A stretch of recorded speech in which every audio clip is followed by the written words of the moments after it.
great to have you with me. I'm on a journey here. I have a mission to perform, which is basically to respond to a book that was written about 5 or 6 years ago, possibly longer, called 50 Shades of Grey. Some of you might have read it. I think I'd be right if I said that having read the reviews, it looks as though it's all about graphic sex and not a book that I think any sensible person would really want to read. At least I hope not. So I've decided to write a book myself, and it's called 150 Shards of Light. Well, as a follower of Jesus, I thought I could do better than 50 Shades of Grey. So I have. What I've done is to take stories from the Bible. There are a lot more than 150 of them, I might say. But I've only chosen the ones that I particularly enjoy. And I must have read the Bible, I don't know, about 30 times. And every time I read it, I find something new in it. Now, that may be because my memory is not good enough and I've forgotten what I've already read. Be that as it may, it has helped me to write this book, but to do it in my own way. So it's not a copy of the Bible, but it is based on biblical stories.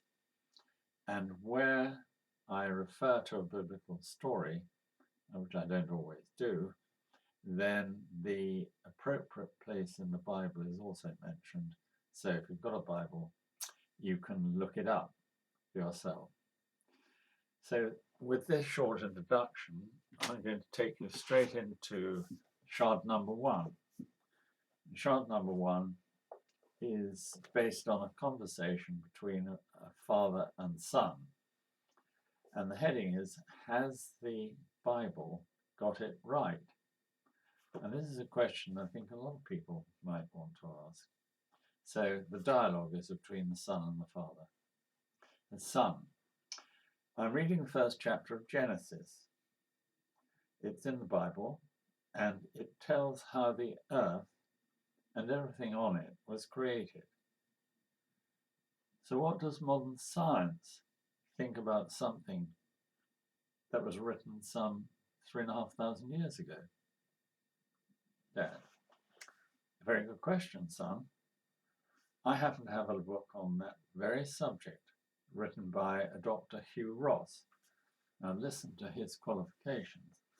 He's got a BSc in physics, an MSc and a PhD in astronomy, and was for several years a postdoctoral fellow at the California Institute of Technology, researching quasars and galaxies. I think we've got the right chap here. He's one astrophysicist amongst many, and of course you get differing opinions.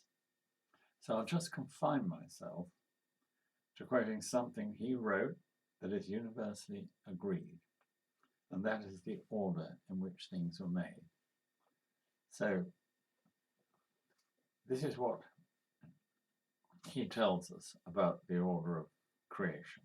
So first of all, creation of the physical universe, that's space, time, matter, energy, galaxies, stars, planets, etc. Then transformation of the Earth's atmosphere from opaque to translucent, followed by formation of a stable water cycle, and then establishment of continents and oceans, production of plants, transformation of the atmosphere from translucent to transparent, production of small sea animals, sea mammals, creation of birds, making of land manuals, and finally creation of mankind. Now that's agreed by pretty much everybody.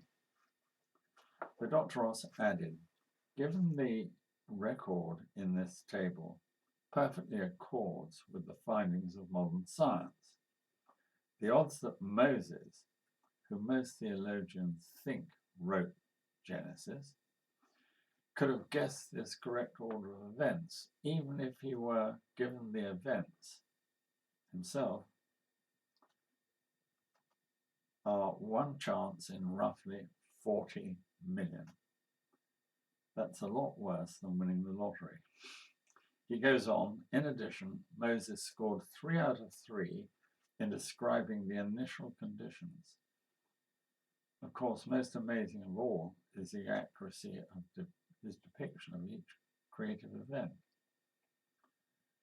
I think Moses must have been inspired by God to write as he did. Son, how do we know Moses was inspired by God? I realize the odds are extremely long, but is it possible that chance played a part? It is possible, isn't it? Dad, well, there are some clues. Moses tells us in the Bible that God spoke to him out of a burning bush, and that he also met God when he was up on Mount Sinai.